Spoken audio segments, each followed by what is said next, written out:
नमस्कार, आप देख रहे हैं सिटी पोस्ट लाइव। मैं हूं रिया रजक। बिहार की शिक्षा व्यवस्था में अब बड़ा बदलाव देखने को मिल सकता है। सरकारी स्कूलों में पढ़ने वाले बच्चों को अब पढ़ाई के लिए निजी कोचिंग पर कम निर्भर रहना पड़ेगा, क्योंकि सरकार स्कूलों को ही कोचिंग मॉडल में बदलने की तैयारी कर रही है।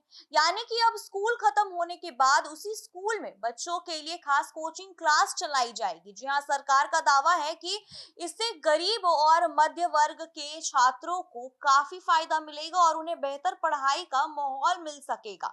वहीं पटना के कलम बाग चौक स्थित मधुकर निकेतन में पत्रकारों से बात करते हुए शिक्षा मंत्री ने इस नई योजना की जानकारी दी। उन्होंने कहा कि सरकार चाहती है कि सरकारी स्कूलों के बच्चे भी अच्छी तैयारी कर सकें और उन्हें बाहर महंगी कोचिंग की जरूरत कम पड़े।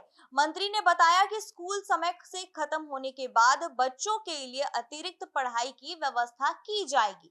इन क्लासों में वही शिक्षक पढ़ाएंगे और इसके बदले उन्हें अलग से इंसेंटिव यानी कि अतिरिक्त भुगतान भी दिया जाएगा। सरकार का मानना है कि इससे शिक्षक भी उत्साह के साथ बच्चों को पढ़ाएंगे और फिर छात्रों की पढ़ाई और भी ज्यादा मजबूत होगी। हालांकि सरकार इस योजना को सीधे लागू नहीं करेगी। पहले छात्रों और उनके अभिभावकों से राय मशवरा ली जाएगी। उसकी जरूरत के बाद ही सहमति के आधार पर ही कोचिंग क्लास शुरू की जाएगी। यानी कि सरकार इस योजना को लोगों की जरूरत के हिसाब से लागू करना चाहती है। तो शिक्षा मंत्री ने यह भी कहा कि राज्य के सरकारी स्कूलों की हालत सुधारने के लिए विभाग गंभीरता से काम कर रहा है। कई स्कूल ऐसे हैं जिनके पास अपना भवन नहीं है या फिर भवन काफी जर्जर हो चुका है। ऐसे देखते हुए सभी जिला शिक्षा अधिकारियों से ऐसे स्कूलों की सूची मांगी गई है। सूची मिलने के बाद मरम्मत और नए भवन का काम शुरू किया जाएगा। वहीं मुजफ्फरपुर से बेंच डेस्क खरीद में गड़बड़ी के सवाल पर भी मंत्री ने साफ कहा है कि मामले की जांच होगी और अगर कोई दोषी पाया गया तो उस पर सख्त कार्रवाई की जाएगी।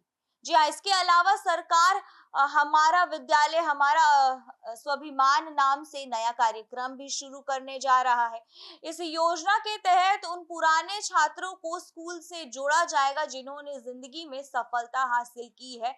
सरकार चाहती है कि ऐसे लोग अपने पुराने स्कूल की मदद करें और उनके विकास में योगदान दें। शिक्षा मंत्री ने खुद भी अपने पुराने स्कूल को गोद लेने की बात कही है। तो कुल मिलाकर के बिहार सरकार अब सरकारी स्कूलों की तस्वीर बदलने की कोशिश में जुटी है। अगर यह योजना सही तरीके से जमीन पर लागू हो गई तो आने वाले समय में सरकारी स्कूलों के बच्चों को बेहतर शिक्षा और नई सुविधाओं का बड़ा फायदा मिलेगा और इससे उनकी भविष्य भी सुधर पाएगी। तो फिलहाल इस खबर में इतना ही। बने रहिए सिटी पोस्ट लाइव के साथ। धन्यवाद।